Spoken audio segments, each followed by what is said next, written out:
یہ سویڈن کے اندر جو عید کے روز قرآن مجید جلایا گیا ہے، یہ اسلام دشمنی کا ایک عملی نمونہ ہے، اور اس کے پیچھے کفار قوتیں ہیں۔ اور وہ یہ کام کیوں کرتے ہیں؟ مسلمان جو تاجر ہے نا، آپ یہ سن کر حیران ہوں گے، کافروں سے کون سی چیز برداشت نہیں ہوتی؟ کافروں سے سب سے زیادہ کافروں کو جس چیز سے جلن ہوتی ہے، مسلمان تاجروں سے ہوتی ہے۔ مسلمان ہو، مالدار ہو، دنیا کے کافر ان کی حکومتیں، ان کی ایجنسیاں برداشت نہیں کریں گی، کیونکہ ان کو پتہ ہے دنیا میں اسلام سب سے پہلے پھیلا ہے تو مسلمان تاجروں کی وجہ سے پھیلا ہے۔ یہ جو ہمارے مولوی تاجروں پہ چڑھے رہتے ہیں نا، ان علماء کے لیے بھی عرض ہے کہ یہ تاجر ہی وہ بندے ہیں جو اسلام کے سفیر بن کر آئے تھے انڈیا پاکستان میں، اور ان کی وجہ سے اسلام پھیلا ہے۔ تو پھر وہ مسلمان تاجروں کو اپنے ملکوں سے نکالنے کے لیے، ان کے کاروبار کو نقصان پہنچانے کے لیے کبھی نبی علیہ السلام کو گالیاں نعوذ باللہ دیں گے، کبھی قرآن مجید کو جلائیں گے۔ تو تب تک وہ ان حرکتوں سے باز نہیں آئیں گے جب تک ان کا معاشی نقصان نہ ہو، کیونکہ کافروں کی جو معیشت ہے یہ انہی کا رب ہے۔ ڈوبتی معیشت ہوگی تو پھر مسلمان تاجروں کو انویسٹ کے لیے دعوت دیں گے، اور جب معیشت ان کی مضبوط ہو جاتی ہے تو پھر مسلمان تاجروں کے خلاف چالے چلتے ہیں۔ تو ہمارے ایسے بھائی جو وہاں پر رہتے ہیں اور ویل سیٹلڈ ہیں اور عرب تجار ہیں، ان سے گفتگو کے بعد یہ پتہ چلا ہے کہ ان کے اس حربے کا مقصد یہ ہوتا ہے مسلمان تاجروں کا نقصان کرنا۔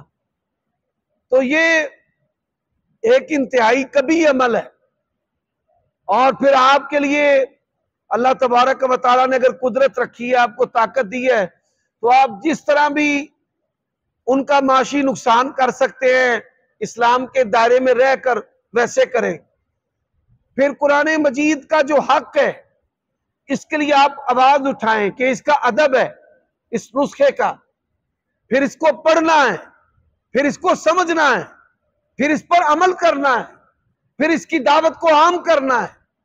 جب آپ قرآن مجید پر عمل کر کے کافروں کو دکھائیں گے تو وہ پھر چیخیں گے، پیٹیں گے کہ ہم قرآن کو جلاتے ہیں، یہ داڑیاں رکھتے ہیں، ہم قرآن کو جلاتے ہیں، یہ اپنے بچوں کے نام قرآنی الفاظ پر رکھتے ہیں، ہم قرآن کو جلاتے ہیں، یہ اپنے بچوں کو حافظ بناتے ہیں۔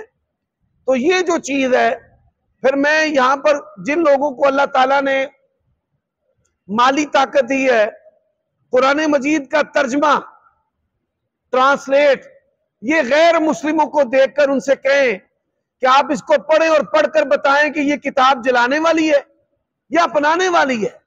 یہ کتاب صرف مسلمانوں کے لیے نہیں ہے، قرآن مجید واحد کتاب ہے جو تمام انسانوں کے لیے ہے۔ قرآن مجید ایسی کتاب ہے کہ جس نے مالی حقوق متعین کیے ہیں۔ قرآن مجید وہ کتاب ہے جس نے وراثت کے حقوق دیے ہیں۔ قرآن مجید وہ کتاب ہے جس نے رشتوں کی قدر دی ہے۔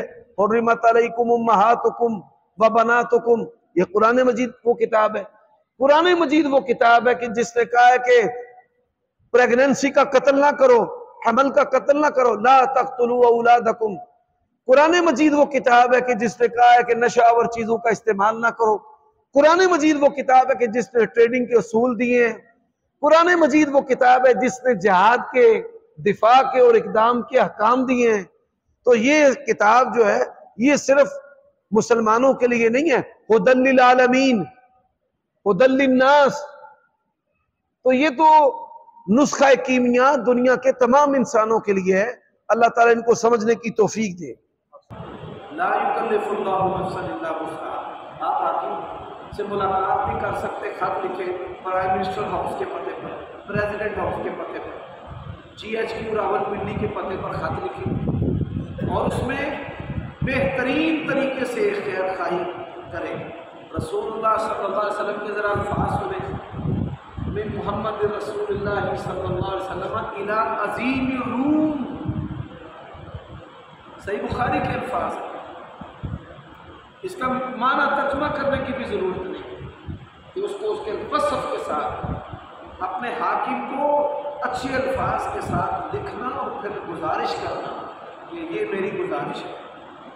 اچھا، ہم میں سے کسی نے بھی آج تک حاکم کو خط نہیں لکھا، لیکن سارے دن پلٹتے آتے بندہ نہیں چنگا۔ اللہ کے بندوں کو اپنے حقوق تو پورے کرو، فرائض تو پورے کرو۔ پھر جب حاکم نہیں سنتا، پھر احکم الحاکمین کون ہے؟ پھر احکم الحاکمین سے کہیں۔ نبیوں نے کہا ہے انما اشکو بسی وحزنی الی اللہ۔ نبی علیہ السلام جنگجو تھے، سپہ سالار تھے، جرنیل تھے، نڈب تھے، لیکن قنوت کرتے تھے۔ پورا مہینہ نبی علیہ السلام قنوتیں کرتے رہے، اللہ کے تلے لیندے رہے نبی پاک۔ تو یہ نبی علیہ السلام کے اسوے کو اختیار کرے، یہ سڑکوں پہ چڑھنا، یہ ریلیاں، یہ ریلیں، آج تک کسی پاکستانی کو ایک پائی کا بھی فائدہ ہوا ہے نا؟ مجھے بتا دیں جڑے دال بیچن والے ہوں نا، انہوں نے بھی تھیلے لوگ کھو کے غائب ہو جاتے، وہ بھی روتے پھرتے ہیں ساڈا تھیلا بس۔ یہ کافروں کا طریقہ ہے، اسلام نے یہ چیزیں ہمیں دی نہیں۔ اگر صحابہ کرام کے پاس یہ چیزیں ہوتی تو کیا صحابہ کرام سارے اکٹھے ہو کر، سارے مل کر بعد کے بادشاہوں کے تختے نہیں بڑھ سکتے تھے؟ سڑکیں بند کر دیتے، مدینہ جام کر دے، مکہ جام کرتے، کوئی بات نہ آئے نہ جائے، ساڈے اتنا بات منو بھائی۔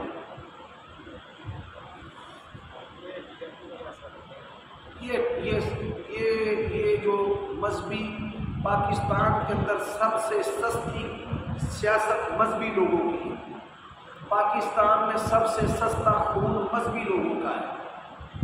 جڑے مردی ملک واسطے تمہیں اتنے خون ہر وقت ملے گا، برائے فروخت، قیمت جنت۔ ہاں جی، کسی مسلمان کو برباد ہے استاد بنا، ہر وقت موجود ہے۔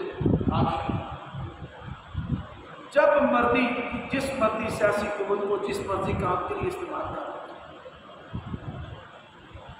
سمجھدار بنے۔ ہمیشہ یہ جو جتنے مرضی پیارے نام، مجھے لوگ کہتے ہیں کہ بھائی غربت قرآن کے لیے ہمیں کیا کرنا چاہیے؟ میں نے کہا میں کافروں کو قرآن کی دعوت دیں، کسی غیر مسلم کے دروازے تک جائیں، اس کے ساتھ تعلقات بڑھائیں، اس کے ساتھ اس کو سلوک کریں، پھر اس کو قرآن پڑھائیں، پھر قرآن پڑھا کر اس سے پوچھے کہ یہ یاد چلانے والی کتاب ہے۔ آپ جو ہے محبت قرآن میں داڑھی رکھیں، قرآن پر عمل کریں، پھر پتہ چلے، ان کو پتہ چلے کہ یار مسلمانوں نے تو قرآن پہ عمل کرنا شروع کر دیا۔ ہمارا وزیر اعظم جو ہے وہ کیا کہہ رہا ہے؟ ریڑیاں نکالو۔ لیکن اگر ہمارا وزیر اعظم یہ کہے کہ پاکستان کے تمام تعلیمی اداروں میں پرائمری سے لے کر ایم اے تک قرآن کی تعلیم، تشریح، تفسیر ہمارے نصاب کا حصہ ہے، مر جائیں، زبان سڑ جائے نا۔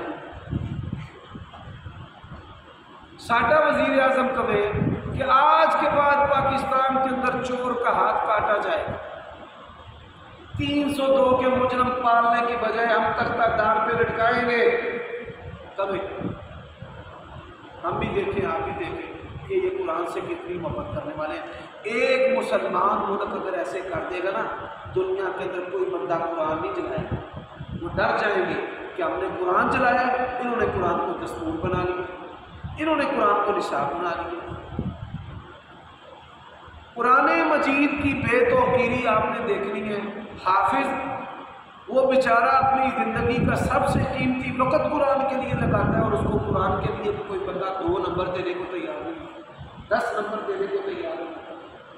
پاکستان کے کئی ججوں کو، کئی آفیسر کو نوکری سے نکال دیا گیا کہ یہ حافظ قرآن ہے، اس سے خطرہ ہے ملک کے سسٹم کو، لہذا جبری ریٹائرمنٹ چل بے میرے کو چل۔